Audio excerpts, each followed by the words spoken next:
welcome to Inspiring Voices, the podcast of the Cornwall Federation of WIs. We are Avril and Tracey, and we're going to speak to Carol Matta and Dawn Brown. Carol is the CFWI Resolutions Coordinator for the new resolution for this year and for every other year. And we also are going to speak to Dawn Brown, who's a WI member from St Agnes, who has done some amazing work. I think we'd really like to say that the WI has a real strong history of campaigning and with women's suffrage, and we'd like to really campaign for, projects that involve women. I'm going to hand over to Tracey now, who's going to have a little chat with Carol. Yeah, thank you, Avril. Morning, Carol. How are you today? Good morning. I'm great this morning. Thank you. Thanks for inviting me to join you this morning.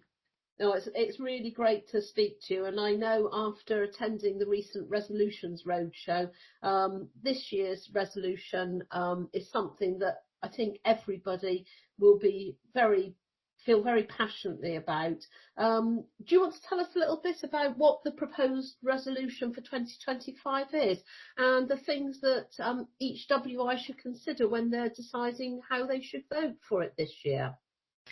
Yeah, well, as everyone on the call probably knows, the WI present a resolution on an annual basis.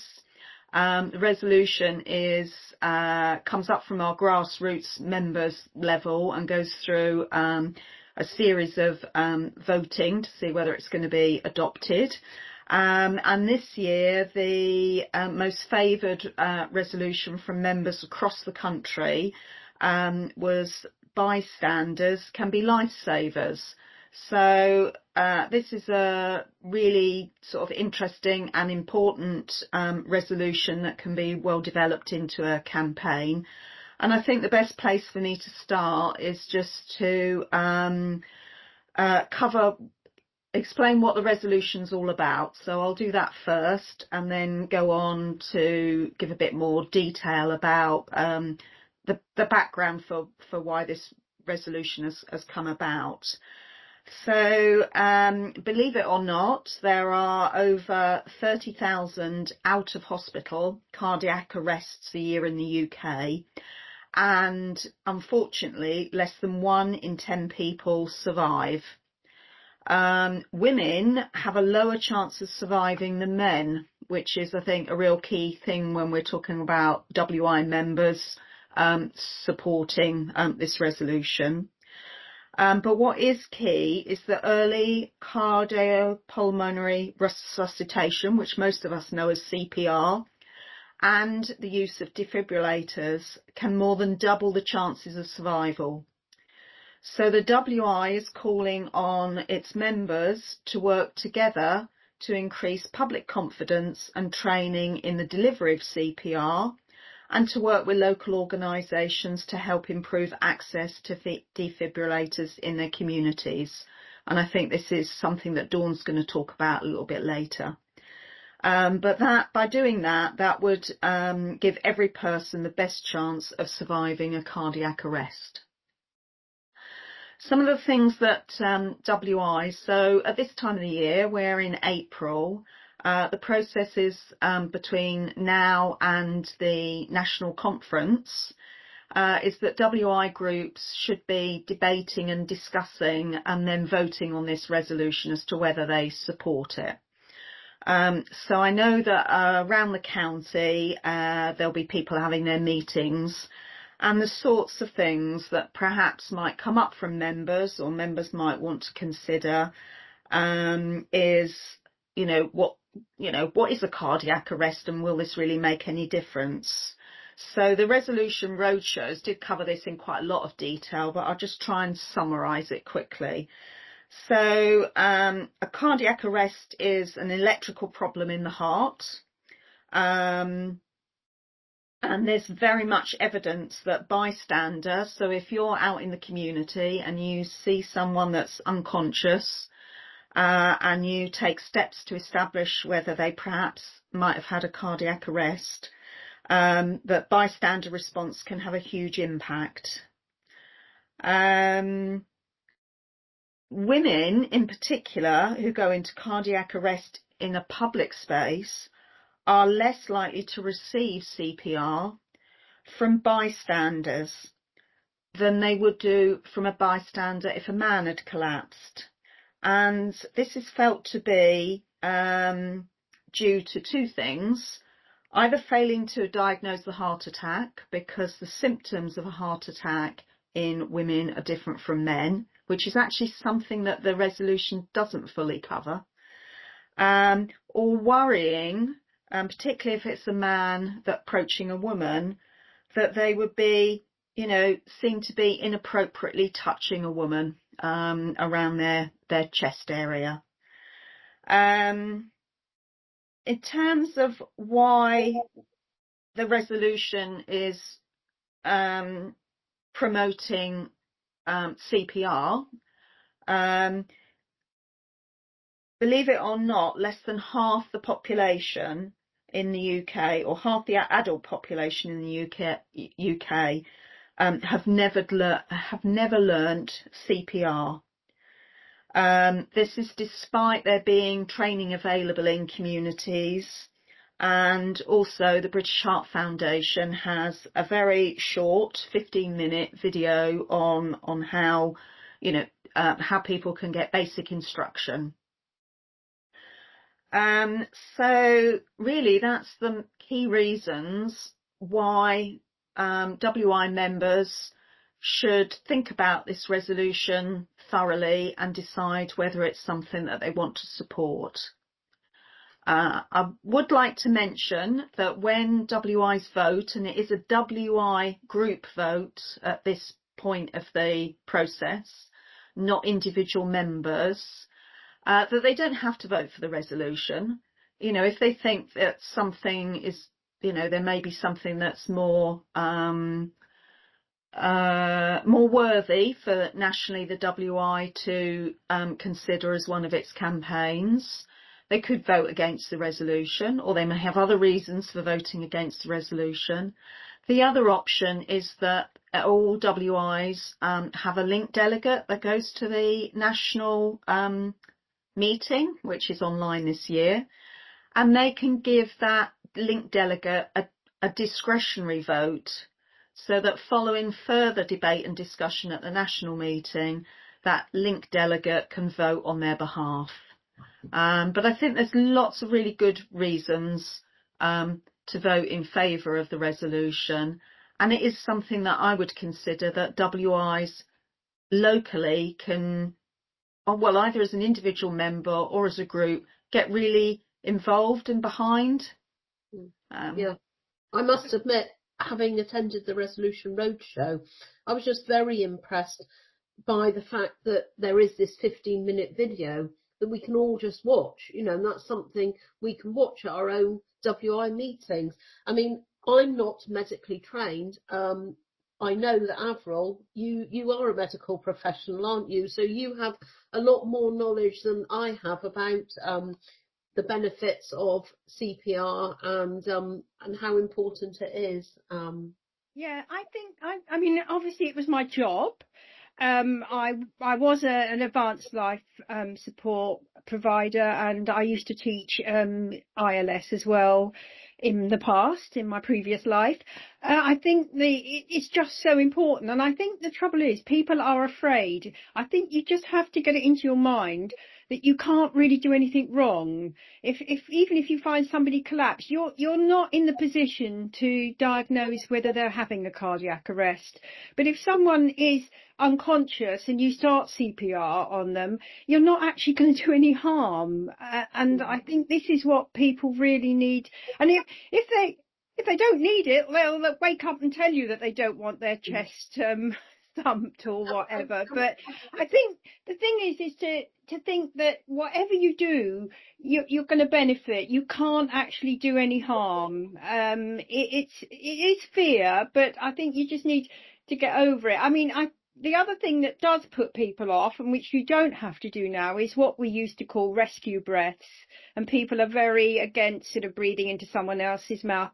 The actual fact of doing CPR on the chest actually draws in your oxygen that's in the air, which is probably enough to keep you going for a while. So you don't really have to think about that. And if you're not trained, you can look at someone's chest, and sometimes you might think someone's breathing, but the breathing wouldn't be the same. It's slightly different, but I'm being a bit technical now with it. But I think the main thing I would say is please do not be afraid to start, because you are not going to do any harm by starting. You'll do more harm by not starting. And I think that's something that came up, Carol, at the Resolutions Roadshow I was at when you were there, about people saying, oh, you know, if I get down on my knees, I can't get up. There's always going to be a lot of other people around that's going to get you up at the end of the day. So just don't be afraid. Just get going and start. And I think it's an amazing resolution this year. For me, you know, that was my job,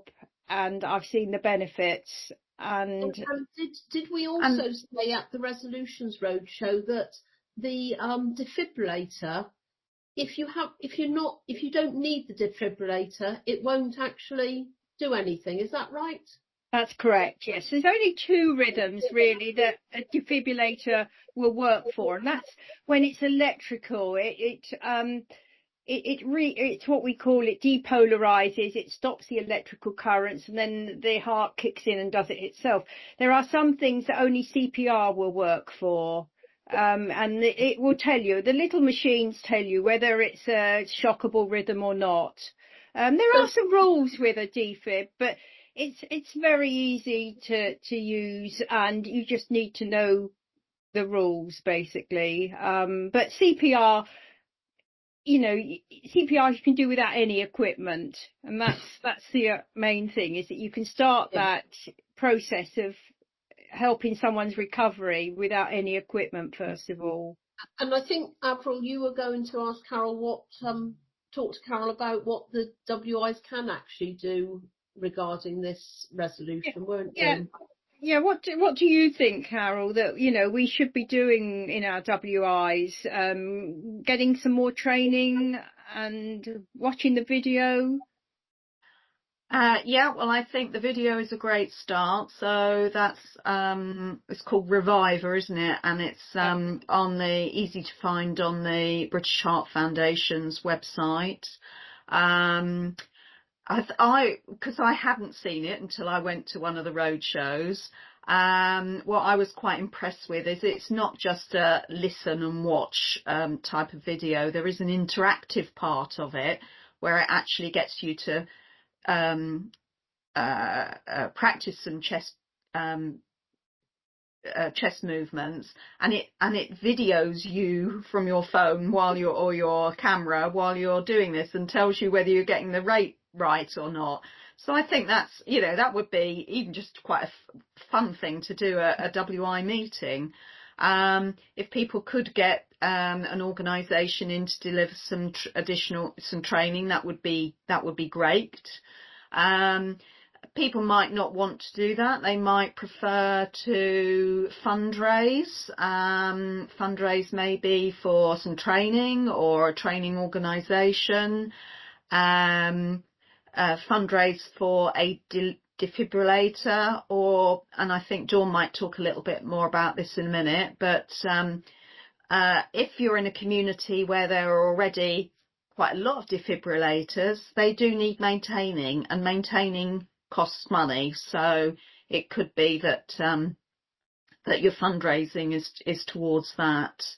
But just talking about it within your WI, and that's the benefit of all our campaigns really, the WI campaigns, is if you're talking to people about it, either within your WI or outside of your WI, to say, well, the WI is now doing this around this issue, then, you know, just speaking about it, I mean, that statistic around less than half of adults feel confident or have had any training on doing CPR, you know, might just trigger somebody to think, oh yeah, what if it was to happen in my own home or in my street? Would I know what to do?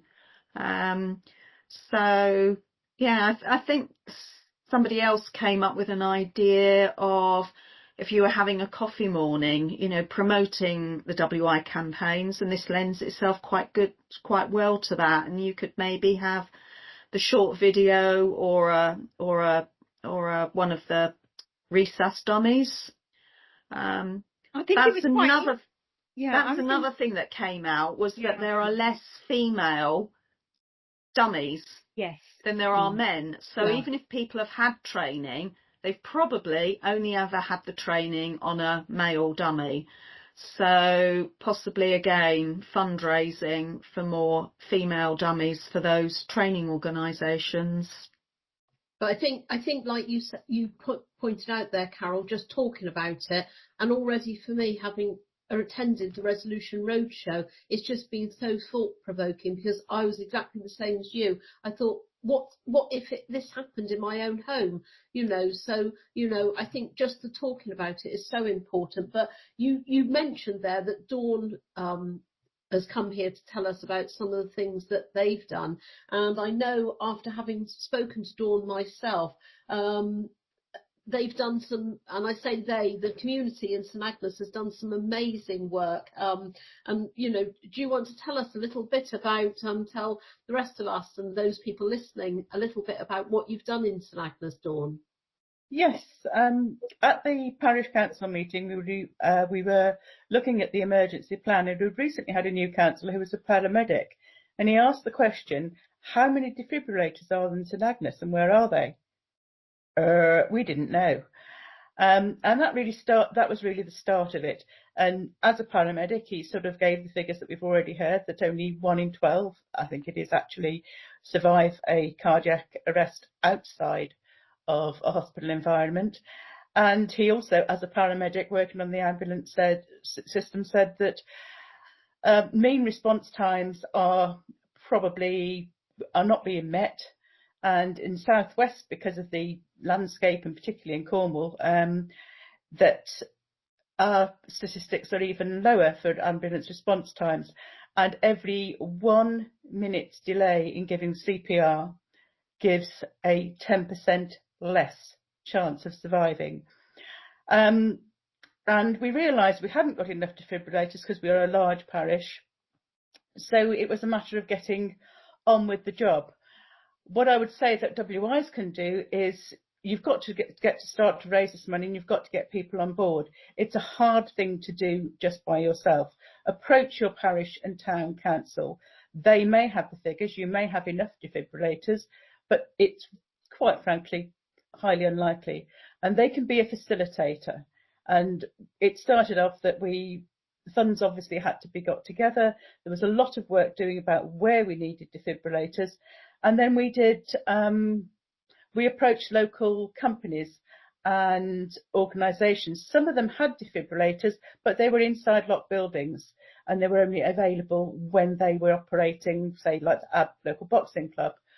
Schools, following a campaign, the Oliver King campaign, are now able to get defibrillators. But again, if they're inside that building, they're not much use. So the other thing that we were doing is raising money not only for defibrillators, but working with organisations that had got defibrillators to get them mounted on the outside of the building, in which case they need a weatherproof box.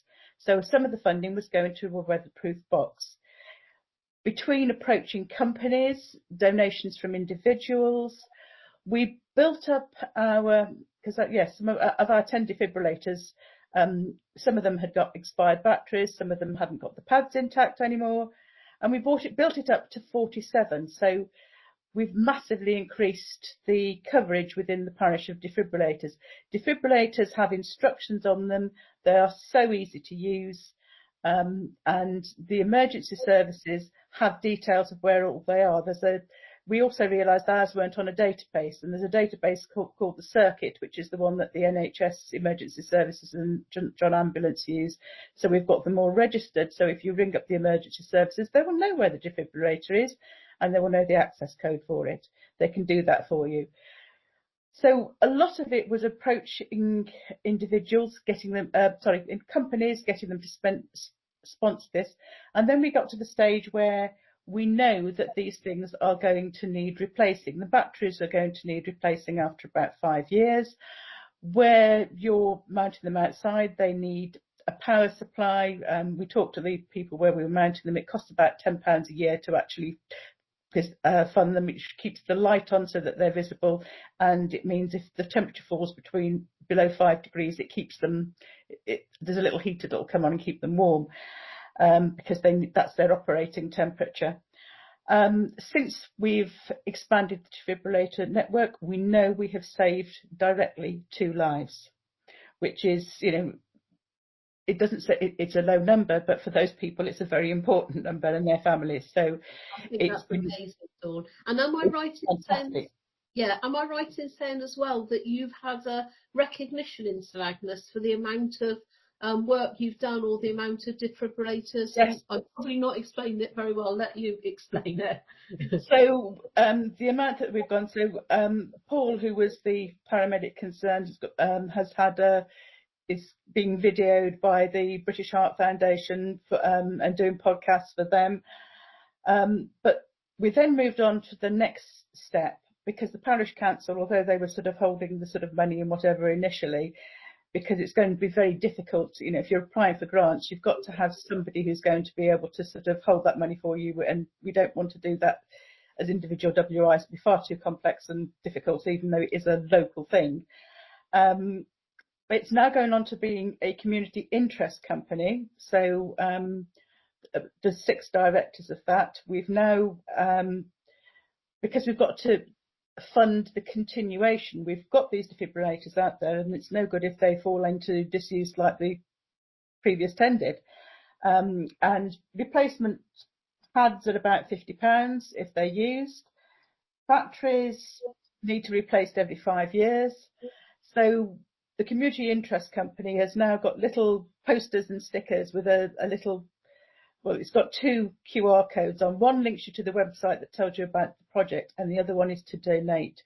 So we're continuing to do that. And as a WI, we've made a resolution that this year we're going to put £100 into the project as our little way of doing it, to support the continuation of having defibrillators, which we know in a coastal community where you have people who have issues in the sea, that we will have on all our beaches, and all our centres, our local centres of our main villages. We have now got defibrillators, and others in between, so that you're never that far from a defibrillator. CPR, is good, and it's, it is good when you don't need it, because the machine will actually tell you if you don't need to use a defibrillator. And they are, this extra bit that gives you the time to help save lives has been brilliant. And, I would, personally, I would advocate. Well, I think it's amazing to hear what you've done. I think, as Carol did mention, we can't say you've got, you've advocated it really, really well. But I think Carol did mention there are the other option that people can choose. I think it's a difficult thing not to, like you say, when 2 people have had their lives saved, it's amazing, isn't it? I think, Avril, did you want to ask Carol was there anything else you wanted to ask Carol? I was just going to say to Dawn that Travone, we're just having a defib attached to our building.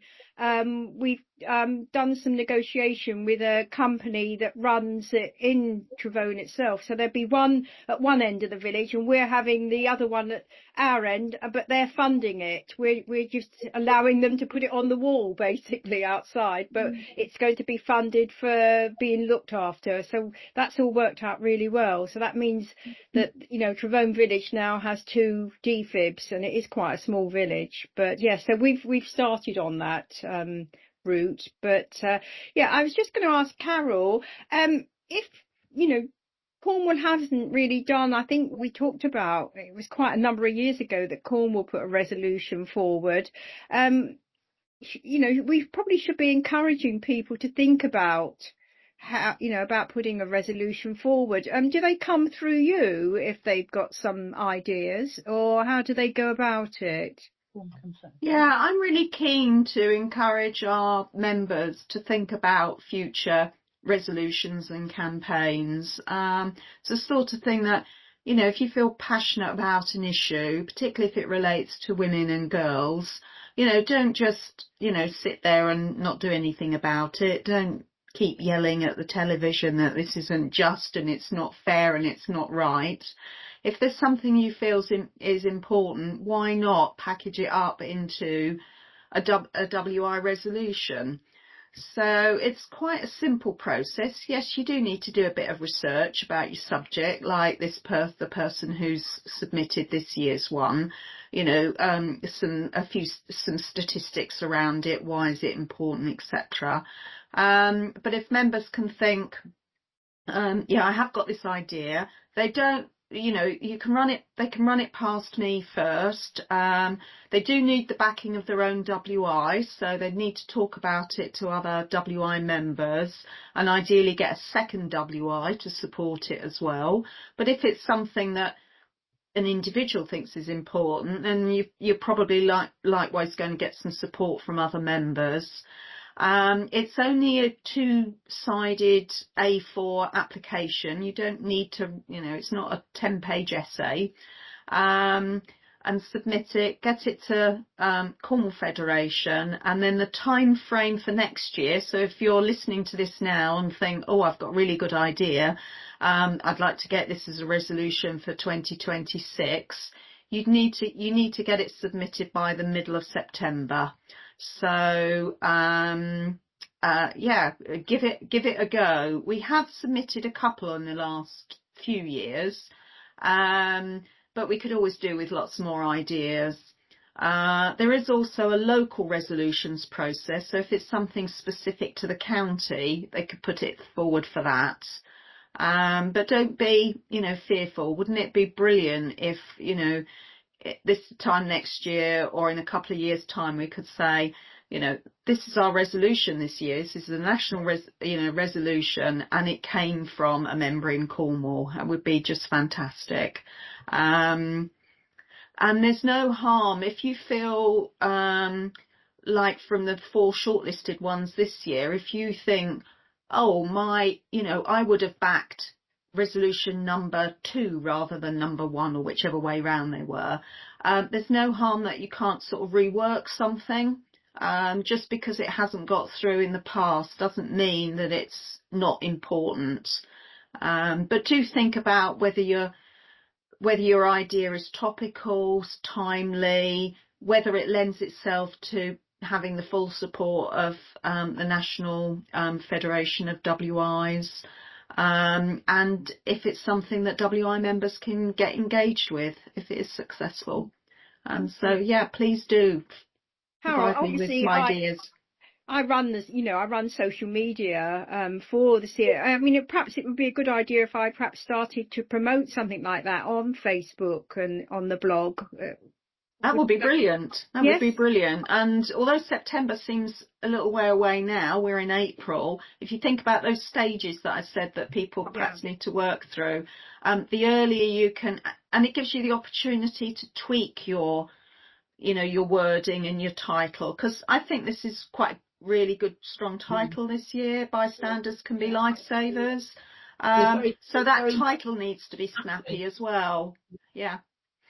Oh, that's brilliant. And just before we close, is there do you want to just give a brief resume, Carol, of what everybody needs to do now? We're recording this at the end of April. What are the next steps for everybody for the resolution for 2025?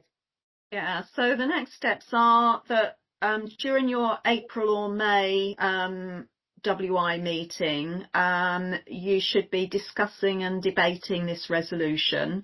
If you weren't able to get to any of the resolution roadshows, you can always ask your link delegate, who was definitely had an invite to one of those, to come along and present the sort of the the pros and the cons around this resolution. If you can't get to if you can't get to your own meeting to listen to the discussion and debate, there are materials available on the WI, the national website, My WI, so you can get into that and you can look at all the materials. And just make sure that your voice is heard at that meeting where it's being discussed and debated. And then all WI members present at that meeting, or if they've put their vote in before, get to vote. And if it's and then whichever way you voted, your president needs to share that with the linked delegate for them to take to the national conference. Because the national conference is online this year, I do believe there's still some virtual places left.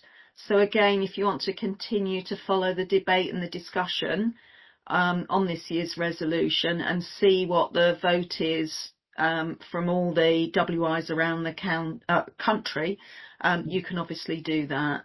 So there'll be information in the WI magazine or the WI website on how you can attend that conference on a virtual basis. But I don't think I've forgotten anything on the voting. I'm sure you haven't. And I have to say, thank you ever so much. I think it's been really interesting. I mean, in listening to what you've got to tell us, and Dawn, once again, everything that you've done at St Agnes seems to be amazing. And I know for those people listening, there are lots of communities around the county who've done similar things. I know, Dawn and St Agnes, they're not the only ones, so I'm sure there's lots of other brilliant action taking place. But unless there's anything else you want to mention, Avril, I think on behalf of both of us. No, I think just thank you. It's been so, it's such good information that we've got out. And Dawn, I think what you've done as a WI member just enhances everything. You can work with other people and make things happen. So hopefully people will enjoy this podcast and learn a lot more, particularly perhaps ones that haven't managed to get to the road shows. If they listen. You've just given most of the information, Carol, that it's been at the road shows. So I think it's been excellent. Yeah, it's been lovely meeting you all. Yeah. And I think we'll have to podcast again. Now we're getting better at it, hopefully. Yes. We will. Well, yes, everybody will be hearing from Avril and myself again. And possibly we'll hear from Carol again next year to hear about next year's resolution. Maybe it'll be one put forward by Cornwall, you never know. But thank you, all of you, and thank you. Bye-bye. Thank you. Bye. Bye. Goodbye, everyone. Bye.